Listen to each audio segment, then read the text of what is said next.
మీరు స్క్రీన్ మీద చూస్తున్నారు టేకాఫ్కి ముందు ప్రమాదానికి గురైన అహ్మదాబాద్లో కుప్పకూలిపోయిన విమానానికి సంబంధించిన టేకాఫ్కి ముందు రన్వే పైన విమానం ఎగురుతున్న వీడియో ఒకసారి ఫుల్ ఫ్రేజ్ చూపించమని మా ఆన్లైన్ లెటర్ అడుగుతున్నాను. ఒకసారి చూడండి, టేకాఫ్కి ముందు ఈ విమానం ఎలా టేకాఫ్ తీసుకుందో చూడండి. ఒకసారి టేకాఫ్ అయ్యే సమయంలో బోయింగ్ 787 విమానం టేకాఫ్ అవుతున్న సమయంలో వీడియో ఇది. ఒకసారి చూడండి, ఇక్కడ టేకాఫ్ అవుతోంది వీడియో. మీరు వీడియోలో చూడొచ్చు చాలా స్పష్టంగా. ఇక్కడ సీసీ కెమెరా రికార్డ్ చేసింది. ఎయిర్పోర్ట్లో ఉన్న అహ్మదాబాద్ ఇంటర్నేషనల్ ఎయిర్పోర్ట్లో ఉన్న సీసీ కెమెరాలో ఫ్లైట్ టేకాఫ్ అవుతున్న వీడియో చూసారు. చూడండి, కొద్దిసేపటికే ఫ్లైట్ కింద పడిపోతుంది. ఒకసారి టూ బాక్స్లో చూద్దాం రెండు వీడియోస్ని. ఒకసారి రన్వే పైన ఉన్న వీడియో చూడండి, ఫ్లైట్ టేకాఫ్ అవుతుంది.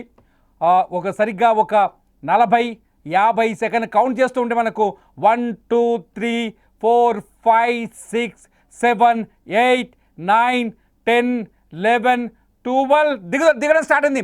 13 14 15 ఒకసారి చూడండి, కరెక్ట్గా నేను 15 కౌంట్ చేసేలోపే విమానం పైకి ఎగిరి, రన్వే నుంచి పైకి ఎగిరి, నేను లైవ్లో ఇప్పుడు కౌంట్ చేసే ప్రయత్నం చేశాను. కరెక్ట్గా 15 కౌంట్ చేసేలోపే విమానం కిందికి వచ్చేసింది. మళ్ళీ తిరిగి నేలపైకి రావడం స్టార్ట్ అయింది. చూడండి ఒకసారి వీడియో చూడండి. 2 బాక్స్లో మీకు కనపడుతున్న 2 బాక్స్లో ఒక బాక్స్లో టేకాఫ్ అయిన తర్వాత విమానం కిందకి రావడం, ఒక బాక్స్లో టేకాఫ్ అయిన విమానం కింద పడ్డ తర్వాత పేలిపోవడం. 2 వీడియో చూస్తున్నారు మీరు. ఇది టేకాఫ్ సమయంలో జరిగిన సీన్. ఇది 1:39 అహ్మదాబాద్ ఇంటర్నేషనల్ ఎయిర్పోర్ట్లో ఈ విమానం లండన్ బయలుదేరుతున్న ఈ విమానం ఎయిర్ ఇండియా 171 ఫ్లైట్ నెంబర్. ఇది బోయింగ్ 787 అతిపెద్ద విమానం. ఈ విమానం టేకాఫ్ అవుతున్న సమయంలో వీడియో చూస్తున్నారు మీరు. కరెక్ట్గా ఎయిర్లోకి వెళ్ళిన 15 కౌంట్, నేను 15 చేశాను, ఒక 20 సెకండ్లు 30 సెకండ్లు వేసుకోండి. 30 సెకండ్లలోనే ఈ విమానం ఊహించని విధంగా నేల కూలిపోయిన సీన్ ఇది. ఈ సీన్ చూస్తే మనకు అర్థమవుతుంది. సాధారణంగా ఫ్లైట్ ఎగిరిన తర్వాత పైకి వెళ్ళిపోతుంది ఎయిర్లో. దాదాపు 250 కిలోమీటర్ల వేగం ఉంటుంది. ఫ్లైట్ టేకాఫ్ అయ్యే టైంలో 250 కిలోమీటర్ల వేగంతో, గంటకి 250 కిలోమీటర్ల వేగంతో ఫ్లైట్ టేకాఫ్ అవుతుంది. టేకాఫ్ అవుతున్న సమయంలో చూడండి వీడియో, గాల్లోకి అలా ఎగిరింది అంతే, ఇమ్మీడియట్లీ కిందకు వచ్చేసింది. ఆ టైంలో మనకు ఒక పారామీటర్ తెలుస్తుంది. 625 ఫీట్ల పైకి వెళ్ళిపోయింది విమానం. అంటే టేకాఫ్ అయిన తర్వాత 625 ఫీట్ల పైకి వెళ్ళిపోయింది. 625 ఫీట్లకు వెళ్ళిన తర్వాత ఒక్కసారిగా డౌన్ అయింది. అప్పటికే ఫ్లైట్లో ఉన్న పైలట్స్, 2 పైలట్స్ ఉన్నారు ఫ్లైట్లో. ఒకరు సుమిత్ సబర్వాల్, రెండో వ్యక్తి first officer trainee Clive Kundan. Sumit సబర్వాల్కి 8700 కిలోమీటర్ల గంటల ఎయిర్ ఎక్స్పీరియన్స్ ఉంది. దాదాపు 8700 గంటలు ఆయన ఆకాశంలో ఎయిర్లోనే గడిపాడు. ఇక కుందన్ వచ్చేసరికి 1100 అవర్స్ ఈయన ఎయిర్లో ఉన్నాడు. గంట 1000 గంటల 1100 గంటలు ఈయన ఎయిర్ ఎక్స్పీరియన్స్ ఉంది. ఈ ఇద్దరు చాలా ఎక్స్పర్ట్స్. అంటే సాధారణంగా లాంగ్ జర్నీలో చాలా అనుభవం ఉన్న వాళ్ళనే తీసుకుంటారు. అయితే ఈ ఫ్లైట్కి కూలడానికి కారణాలు ఏంటని ఎక్స్పర్ట్స్ని ఒక్కసారి ఎక్స్పర్ట్స్ని అడిగితే అంటే ఊహించని విధంగా అనమాట. దాదాపు ఒక 4 కారణాలు చెప్తున్నారు ఎక్స్పర్ట్స్. ఈ 4 కారణాల్లో మొట్టమొదటిది 2 ఇంజన్లు ఫెయిల్ అయిపోవడం. ఎక్స్పర్ట్ చెప్తున్న ప్రకారం ఏమర్థమవుతుందంటే 2 ఇంజన్లు ఒకేసారి ఎందుకు ఫెయిల్ అయ్యాయి, 2 ఇంజన్లు ఫెయిల్ అవ్వటం వల్ల ప్రమాదం జరగవచ్చు. ఈ ప్రమాదం జరగడానికి మొదటి కారణం ఫ్లైట్కున్న 2 ఇంజన్లు ఫెయిల్ అవ్వడం. సాధారణంగా ఒక ఇంజన్ ఫెయిల్ అయితే 2వ ఇంజన్తో దాన్ని సముదాయించి ఏదో ఒక చోట ల్యాండ్ చేస్తారు పైలట్స్. ఇది వాళ్ళకు రెగ్యులర్గా జరుగుతున్న సంఘటనలు. కానీ 2 ఇంజన్లు ఒకేసారి ఫెయిల్ అవ్వటం వల్లనే ఫ్లైట్ పైకి ఎగిరింది. అంటే 625 ఫీట్లకు ఎగిరిన తర్వాత నేల కూలింది. కాబట్టి 2 ఇంజన్లు పనిచేయలేదని ఇప్పటికున్న వీడియోస్ కావచ్చు, అందుతున్న సమాచారం బట్టి ఎక్స్పర్ట్ చెప్తున్నారు. రెండో కారణం వచ్చేసి ఎక్స్టర్నల్ ఎఫెక్ట్ అంటే విమానం బయట నుంచి ఏదైనా ముప్పు రావటం. విమానం బయట నుంచి సాధారణంగా 2 రకాల ముప్పులు వస్తాయి. ఒకటి, పక్షులు ఏమైనా ఎదురుపడటం. సాధారణంగా టేకాఫ్ అయ్యే టైంలో ప్రతి విమానానికి పక్షులు ఏదైనా వచ్చి ఇంజన్ లోపల పడిపోయాను అనుకోండి, ఇంజన్ లోపల పడిపోవడంతో అది లేకపోతే అడ్డుపడడంతో దాంతో ఆక్సిజన్ లోపలికి వెళ్ళదు, ఆక్సిజన్ లోపలికి వెళ్ళకపోవడం వల్ల ఫ్యూయల్ సరిగ్గా మండకపోవడం వల్ల విమానం ఇంజన్లకి ఎనర్జీ తగ్గిపోతుంది, కాబట్టి ఆ విమానం కూలిపోయే అవకాశం ఉంది. సో ఇది రెండో కారణం. ఇకపోతే మూడో కారణం ఒకసారి చూద్దాం. మూడో కారణం వచ్చేసి వెదర్, వాతావరణం అనుకూలించకపోవటం.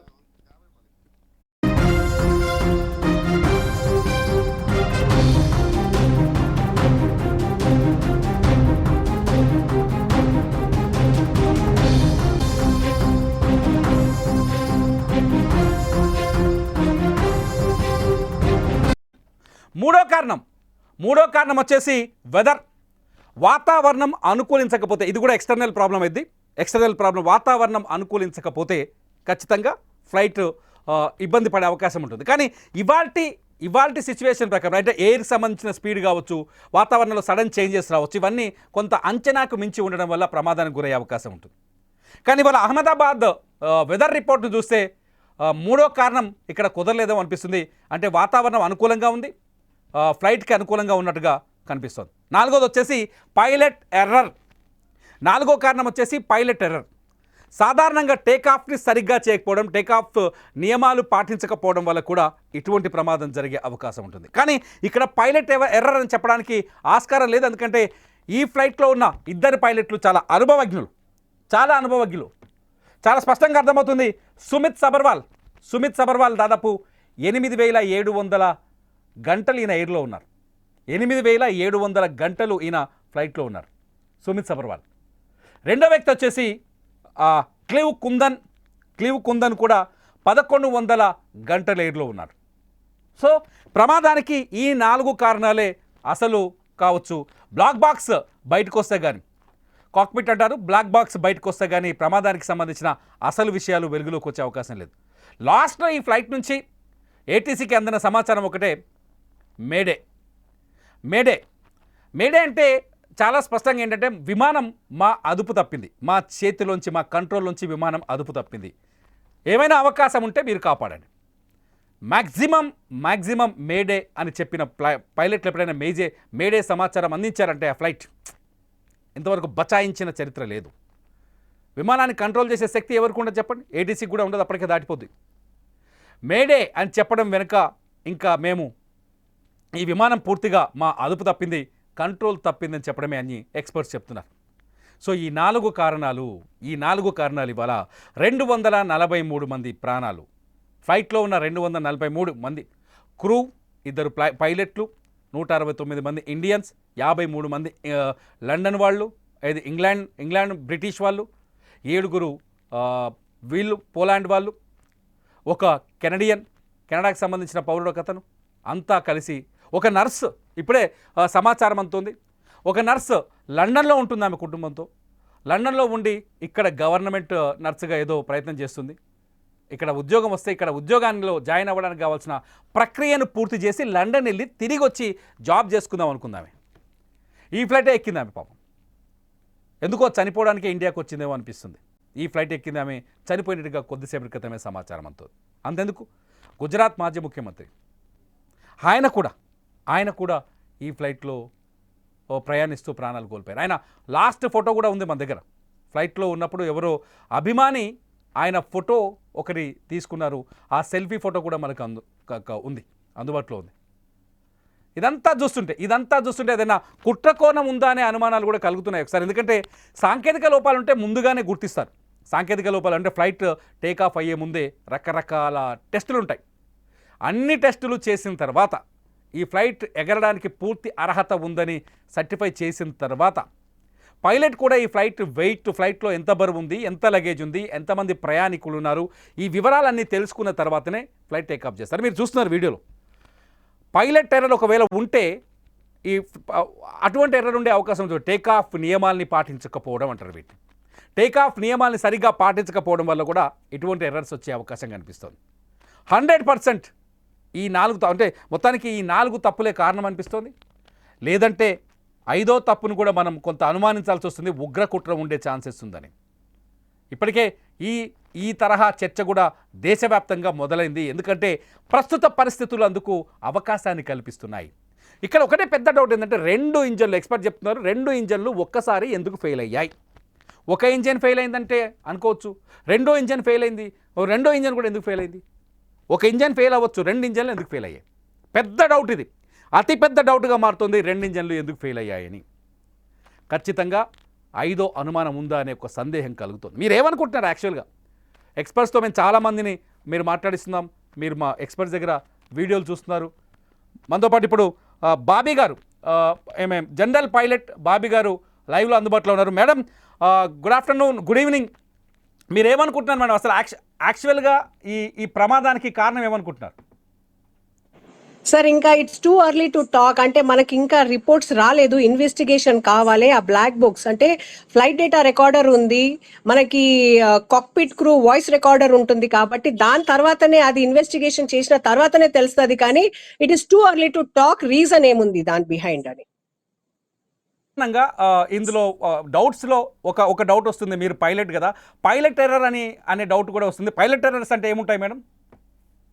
సార్ పైలట్ ఎర్రర్ అంటే ఒకటి డౌట్ ఎందుకు వస్తుందో నాకు తెలియదు. ఎందుకంటే ఈచ్ అండ్ ఎవ్రీ పైలట్ వాళ్ళ మెడికల్ లైసెన్స్ ఇస్ కరెంట్, వాళ్ళ ట్రైనింగ్ లైసెన్స్ ఇస్ కరెంట్, వాళ్ళ కమర్షియల్ లైసెన్స్ ఇస్ కరెంట్, వాళ్ళకి as per the ICAO standards training ఇస్తారు. So there is no chance of pilot error. It might be because we're dealing with machines. ఇప్పుడు మనం ఇంటి నుంచి బయటికి వెళ్ళేటప్పుడు కార్ నడుస్తుంది సార్, సడన్లీ మధ్యలో ఆగిపోతుంది because you don't know what is what. అది మనకి సర్వీస్ మ్యాన్ వచ్చిన తర్వాతనే we will let us know that దాంట్లో రీజన్ ఏముంది. సో అదే ప్రకారంగా ఇది టేక్ ఆఫ్ అవ్వగానే అది ఇనిషియల్ క్లైమ్ రేట్ లోనే క్లైమ్ అవ్వాల్సింది, అది క్లైమ్ కాకుండా డీసెండ్ అయింది. డీసెండ్ అయి it fall down because of the technical snag, whatever reason it is. అది we don't know what is the reason అనేది మనకి తెలియదు. you have to wait, it is too early to talk about it. Madam, అంటే ఇక్కడ ఇంత ముందుకు మేము మాట్లాడినప్పుడు ఒక చిన్న డౌట్ వచ్చింది. సాధారణంగా ఈ విమానానికి 2 ఇంజన్లు ఉంటాయి కదా, 2 ఇంజన్లు ఒకేసారి ఎనర్జీని కోల్పోవడం అంటే 2 ఇంజన్లు ఒకేసారి ఫెయిల్ అయినాయి అనుకోవచ్చు ఇక్కడ? సార్ ఏమి చెప్పడానికి లేదు sir, we can't say anything because ఆ రికార్డ్ ఇప్పుడు ఫ్లైట్ డేటా రికార్డింగ్ లో ఏమైపోతుంది అంటే దట్ రికార్డ్ ఏమైనా ఎయిర్ క్రాఫ్ట్ అయినా, ఇంజిన్ ఫెయిలియర్ అయినా కానీ, యాటిట్యూడ్ ఏమైనా కానీ, పిచ్ హై లో ఉన్నా కూడా, స్పీడ్ తక్కువ ఎక్కువ ఉన్నా కూడా ఆ ఫ్లైట్ డేటా రికార్డింగ్ లో మనకి ఇన్ఫర్మేషన్ వస్తుంది. తక్కినది ఇంకో కాక్పిట్ క్రూ మాట్లాడేటప్పుడు క్రూ వాయిస్ రికార్డింగ్ ఉంటది అనమాట. So crew voice recording 2 hours validity ఉంటుంది. And FDR flight data recording 25 hours validity ఉంటుంది సార్. ఇన్వెస్టిగేషన్ వాళ్ళు అది బ్లాక్ బాక్స్ తీసుకున్నారు sir. We have to wait and watch. ఎవరు ఇప్పుడు ఇంజిన్ ఫెయిల్ అయిందా, ఒక ఇంజిన్ ఫెయిల్ అయిందా, 2 ఇంజిన్ ఫెయిల్ అయిందా, ఇంకా ఏమైనా ఎమర్జెన్సీ మాల్ ఫంక్షన్ ఉందా ఇన్స్ట్రుమెంట్ ది, it is too early to talk about it. సాధారణంగా బర్డ్స్ ఎదురైనప్పుడు లేకపోతే వెదర్ సపోర్ట్ చేయనప్పుడు ఎక్స్టర్నల్ ఇష్యూస్లో ఏమేమి ఉంటాయి మేడం? ఇప్పుడు సడన్లీ ఇంజిన్ ఫెయిల్ అయిందంటే ఇట్ మైట్ బి మిషన్, కాబట్టి it might be malfunction within the engine or bird hit ఉండొచ్చు, లేకుంటే సమ్ అదర్ రీజన్ ఉండొచ్చు. కానీ ఈ ఇన్సిడెంట్ లో ఇంజిన్ ఫెయిల్ అయినది ఎక్కడ ప్రూవెన్ ట్రాక్ రికార్డ్ లేదు. ఎందుకంటే ఈ ఎయిర్క్రాఫ్ట్ నిన్ననే ప్యారిస్ నుంచి ఢిల్లీ వచ్చింది, ఇవాళ ఢిల్లీ నుంచి అహ్మదాబాద్ వెళ్ళింది, టేక్ ఆఫ్ అప్పుడు అయింది. కాబట్టి we don't know what is the reason behind. Okay madam, మీరు ఏమనుకుంటున్నారు మేడం? అంటే మీరు ఉదయం నుంచి దీన్ని ఫాలో చేస్తున్నారు, మధ్యాహ్నం నుంచి ఇది ఇష్యూని, మీకు సాధారణంగా బేసిక్గా ఇట్లా జరగడానికి కారణం ఏమై ఉండొచ్చు ఒక అంచనాకు వచ్చారు? సార్ యాక్చువల్లీ ఈ ఇన్సిడెంట్ అనేది పొద్దు నుంచి చాలా disturbing because it is the black day in the Indian aviation history. ఇంకొకటి 787 డ్రీమ్ లైనర్ బోయింగ్ ఎయిర్క్రాఫ్ట్ అనేది it is highly performance, highly technological, highly కొత్త ఎయిర్క్రాఫ్ట్, కొత్త టెక్నాలజీ. కాబట్టి ఇది ఇండియాలో ఫస్ట్ టైం అయింది ఈ పర్టికులర్ ఎయిర్క్రాఫ్ట్ లో. So we cannot say what is the reason behind because so చాలా ఫ్యాక్టర్స్ సార్. ఒక ఇంజిన్ ఫెయిల్ అవ్వాలన్నా, ఒక బ్రేక్ డౌన్ అవ్వాలన్నా, మాల్ ఫంక్షన్ అయినా కానీ చాలా ఫ్యాక్టర్స్ ఉంటాయి దాంట్లో sir. And coming to the weather అన్నది అంటే డిస్పాచ్ లో మనకి వెదర్ రికార్డింగ్ ముందే మనకి తెలిసిపోతుంది. What is the weather, what is the route plan, what is the flight plan, మనకి what is the speed, fuel, cargo, అన్ని ఇన్ఫర్మేషన్ మన దగ్గర ఉంటుంది. ఇంకొకటి వెదర్ బాగలేకపోతే ఏటీసీ మనకి పర్మిషన్ ఇవ్వదు. ఏటీసీ పర్మిషన్ ఇచ్చిన తర్వాతనే డ్యూరింగ్ ద టేక్ ఆఫ్ ఇది అయింది. So there are 2 kind of accidents. One is anticipated, another one is unanticipated. So ఈ ఇన్సిడెంట్ అన్యాంటిసిపేటెడ్ అంటే అన్యాంటిసిపేటెడ్ లో మనకి టైం ఉండదు, వెరీ మార్జినల్ టైం ఉంటది to act upon the emergency what. అప్పటికే pilot mayday అని డిక్లేర్ చేసిండ్రు ఏటీసీకి. By the time ATC respond చేయే వరకే aircraft was totally down.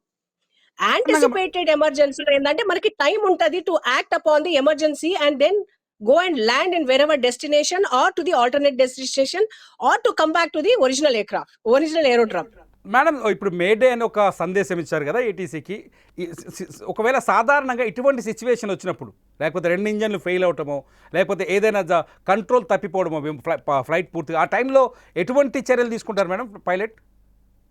Sir నేను అదే అంటున్నా, ఇప్పుడు ఈ ఇన్సిడెంట్ టేక్ ఆఫ్ సార్ ఇది టేక్ ఆఫ్ కాగానే ఈ ఎమర్జెన్సీ అయింది కాబట్టి మేడే అనేది it's an emergency call. Emergency అంటే you don't have a time, you have to come back. కానీ ఎయిర్క్రాఫ్ట్ ఇనిషియల్ క్లైమ్ లోనే క్లైమ్ చేయలేకపోయింది. సో అది ఏ ఫ్యాక్టర్స్ ఉందో వీ డోంట్ నో. కాబట్టి ఆ కెప్టెన్ ఏం చేసిండంటే ఇట్స్ అ మేడే అని అన్నాడు. By the time he could think and act upon it, the aircraft was down. Okay, ఆ కెప్టెన్ నిజంగా ఆయన్ని గుర్తు చేసుకుంటే మేడం చాలా ఎక్స్పీరియన్స్ ఉన్న వ్యక్తి Sumit Sabharwal, 8,700 hours in air. So ఈ కండిషన్ ఆయన ఊహించలేకపోయారా, లేకపోతే స్టార్ట్ అయ్యేటప్పుడు, లేకపోతే ఫ్లైట్ టేక్ ఆఫ్ అయిన తర్వాత టెక్నికల్ ఇష్యూ రావు, అది అర్థం కావట్లేదు మేడం. అదే అంటున్నాను సార్, ఇప్పుడు ఇది టేక్ ఆఫ్ అయినప్పుడు జనరలీ ఒక పైలట్ ఎట్లా మైండ్ సెట్ లో ఉంటాడంటే he will keep the cockpit awareness, outside the cockpit awareness and he'll start flying అనమాట. కానీ ఈ ఫ్లయింగ్ ప్రాసెస్ లో ఇమ్మీడియట్లీ టేక్ ఆఫ్ అయ్యే కానీ immediately within the seconds aircraft, ఇంకొకటి మీరు చూస్తే ల్యాండింగ్ గేర్ డౌనే ఉండే, within the seconds the aircraft climb కాకుండా ఇట్ హస్ ల్యాండెడ్. కాబట్టి నేను వీడియో చూస్తాను, మీరు మీ బాక్స్ లో మీకు సైడ్ వేస్తున్నాం వీడియో, నేను కౌంట్ చేస్తున్నాను. అక్కడ నుంచి చూస్తే కరెక్ట్గా 17 కౌంట్ చేసే లోపే ఫ్లైట్ పైకి ఎగిరి కిందికి డౌన్ స్టార్ట్ అయింది, దాదాపు 625 ఫీట్లు. Yeah ma'am. yes sir, it is a unanticipated accident. అది ఎమర్జెన్సీ, అన్ఆక్సిపేటెడ్ ఎమర్జెన్సీ. మీకు అంత టైం లేదు, ఎందుకంటే లో ఆల్టిట్యూడ్ లో ఉన్నారు మీరు, అక్కడ స్పీడ్ ఏముందో తెలియదు, ల్యాండింగ్ గేర్ ఇంకా డౌన్ ఉంది. What kind of an emergency, what kind of a snag we cannot say. అది మనకి బ్లాక్ బాక్స్ ఇన్వెస్టిగేషన్ టీమ్ చూసిన తర్వాతనే we will have the clarity sir. Final గా ఒక కన్క్లూజన్ ఇస్తారా మేడం, అసలు మొత్తం ఇన్సిడెంట్ చూసిన తర్వాత ఒక కన్క్లూజన్ ఇవ్వగలరా దీనిపైన? సార్ ఇన్సిడెంట్ చూసిన తర్వాత ఒక కన్క్లూజన్ ఏంటంటే it's a bad day, bad incident in the Indian aviation, and we lost 2 pilots, we lost 241 souls. ఎందుకంటే లాస్ట్ లేటెస్ట్ న్యూస్ ఏంటంటే ఒక సోల్ ఈజ్ అలైవ్. రమేష్ ఒకనే బతికాడు. 11A అది ఒక miracle. Actually it is a miracle. అదేంటంటే ఆయన నడుచుకుంటూ పోతుండు, that is really a miracle. But అదే దాని కాకుండా వీ లాస్ట్ ఎయిర్క్రాఫ్ట్ మొత్తం కంట్రోల్ కూలిపోయి అది బిల్డింగ్ మీద పోయింది. కాబట్టి వీ లాస్ట్ సివిల్ అది మెడికల్ కాలేజ్ అనుకుంటా, హాస్టల్ అనుకుంటా, we lost the civilian doctors also. So it's a very sad thing. Indian aviation ఎప్పుడు కావద్దు, nobody should face this and we should wait before speculation anything. We should wait for the decision of investigation team. Madam, మీరు అహ్మదాబాద్ ఎయిర్పోర్ట్లో మీరు ఇదివరకు అంటే flight land చేయడం కానీ చేశారా? ఎందుకంటే ఎయిర్పోర్ట్ చుట్టూ అక్కడ నివాసాలు ఉన్నాయి. మనం చూస్తున్న ఒక గూగుల్ మ్యాప్లో కనిపిస్తున్న కూడా city almost airport parade ground చుట్టూ కనిపిస్తున్నాయి. అక్కడ పక్షులు ఉండే అవకాశం ఎక్కువగా ఉందని కొందరు అనుమానాలు వ్యక్తం చేస్తున్నారు. ఇటువంటి ఛాన్సెస్ ఉన్నాయనుకోవచ్చా? అవ్వచ్చు సార్, అవ్వచ్చు. ఎందుకంటే but generally aircraft take off చేసేటప్పుడు ఎయిర్పోర్ట్ అథారిటీ వాళ్ళు they take all the precautions that no birds are in the flight path, in the approach or in the landing or in the take off. So suddenly వస్తే we can't, ఎందుకంటే there is a case కదా sir, US లో ఒకసారి suddenly take off అయినరు సెలీది, like అది bird hit అయిపోయి they landed somehow and they saved all the passengers. So ఏమైనా అవ్వచ్చు sir. That is the reason we need to wait for the data what is been recorded in the flight data, black box flight data or the CVR. Madam, last time ఒక 3 weeks back I think India Pakistan issue తర్వాత ఒక flight మీరు చూసుంటారు, దాని ముందు పెద్ద box వచ్చే పెద్ద హోల్ ఒకటి పడింది. అది కూడా ఇటువంటి సిచ్యువేషనేనా? లేదు sir, that was weather. Actually storm లో అది వెదర్ లో హేల్ లో అయింది. ఆ ఇన్సిడెంట్ వేరే, ఈ ఇన్సిడెంట్ వేరే. We cannot compare that incident with this incident. Thank you so uh much madam. Incident లో మనకి ఆ ఇన్సిడెంట్ లో ఏంటంటే anticipated when we were in the air they had time to act and they had time. ఇది take off అప్పుడే కాబట్టి generally flight లో ఏంటంటే ఆల్టిట్యూడ్ ఉంటే we can think and we can act upon it and మనకి time ఉంటది. ఇక్కడ time లేదు. That is the main criteria. We have to find out what is the technical error. Thank you so much madam. మీ విలువైన సమయాన్ని మా Suman TV ప్రేక్షకుల కోసం అందించినందుకు. ఇది మొత్తానికి డౌట్స్ అయితే ఉన్నాయి. ఉన్న డౌట్స్కి ఇప్పటికిప్పుడు సొల్యూషన్ అయితే రాదు. ఖచ్చితంగా బ్లాక్ బాక్స్ని పరిశీలించిన తర్వాత పూర్తి సమాచారం వచ్చే అవకాశం ఉంది. నిజానికి 242 మంది ప్రాణాలు కోల్పోవడం భరించలేని దుఃఖం ఇది. ఇండియన్ వైమానిక చరిత్రలో ఇటువంటి ప్రమాదం ఎప్పుడూ జీర్ణించుకోలేనిది. ఇటువంటివి మళ్ళీ పునరావృతం కాకూడదు అనే అందరం ప్రార్థిద్దాం. నిజంగా చనిపోయిన వాళ్ళకి మనస్ఫూర్తిగా నివాళి అర్పిద్దాం. ఇలా విఐపీలు ఉన్నారు, బ్రిటన్ నుంచి వచ్చిన వాళ్ళు, ఇతర దేశస్తులు. ఒకసారి గుర్తు చేసుకుంటే అక్కడ ఆ ప్రాంతాన్ని, ఆ ఫ్లైట్ కూలిన ప్రాంతాన్ని గుర్తు చేసుకుంటే కన్నీళ్ళు వస్తున్నాయి. మీరేమనుకుంటున్నారు? ఖచ్చితంగా ఈ వీడియో కింద కామెంట్ చేయండి. నిజానికి ఈ బాధని భరించలేని బాధ. చూస్తూనే ఉండండి సుమన్ టీవీ లైవ్.